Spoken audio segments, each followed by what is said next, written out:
Kalfar and welcome to my studio. I would like to talk about sustainability today and how my brand is sustainable and approaches this issue, which I feel is more current than ever in these days and times. So we work on different bases. Firstly, we do everything in-house, locally. We do not use any external factories, which means we cut down on emissions, we cut down on productions and resourcing from different continent to different continent. We do not have to fly our fabrics in. Everything which happens basically happens very much here in that space. We do not do wholesale, not because we could not, but for the simple reason that to me it creates a stock, and stock to me is a waste. If you don't sell it, what's gonna happen to it? How you can do it again? So my latest collection is actually not here because it got stuck in London. I mean, it's there with my publicist, and we can't, due to COVID and the situation which is nowadays, we can't really keep on sending clothes there and back. So I'm gonna show you my Spring Summer 20, which is right here behind me. What you can see is everything from evening gowns,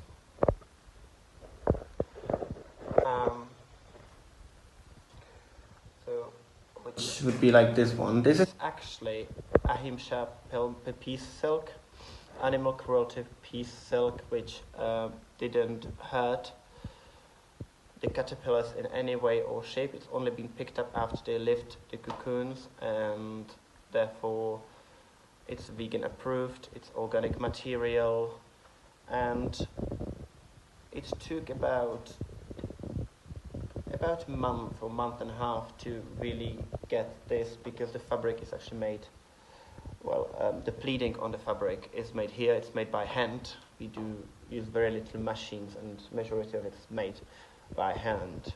So our embroidery goes here as well. That's from a local manufacturer as well, Preciosa, which is made about 50 kilometers away from here. So they are sheer crystals. And since it's a local production, I feel it really is what makes the difference. We do have a vintage lace here, which is about 50 to 60 years old. I found it in actually in market in Nice, in Côte d'Azur, and it makes the piece really unique because we cannot recreate this lace. The value of this is it's vintage. It was meant to die, and we just took it and recreated something new out of it. The same goes with plenty of our fabrics. We do upcycle them, we do recycle them. I'm not afraid to use the same fabric once again, or if it's non-sustainable fabric, then all my samples are being upcycled. I mean, if I have a dress hanging here, you're probably gonna see that back in my collection in like 1 or 2 years, when I'm gonna completely take it apart, bit by bit, sleeve by sleeve, and just change it.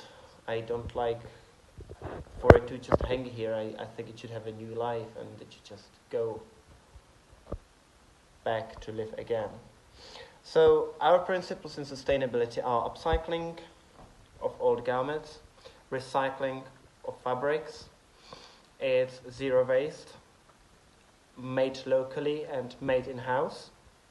It is using biodegradable materials such as kapok, bamboo, banana peel, all that can be made into threads and potentially into fabrics.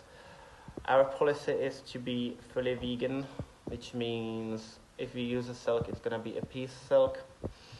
It's non-harming. We do not use any leather, fur, or anything like that, which I find is really, really important. We do actually use a mushroom leather, which I found has a very similar qualities, but it just doesn't hurt the animals. I don't think in those days and times there is a need for it. I think the real luxury nowadays is really the uniqueness of each product. It's knowing where it all started, knowing the story from a fabric from a thread to a fabric to cutting the piece and to seeing the garment and trying it on and potentially making it your own, either from me or you make it your own, and then you become the story. You become part of the garment, and I think that's what's important, and I think that's how sustainable means. It doesn't need to be boring. It's a part of story, and it's a part of changing the world.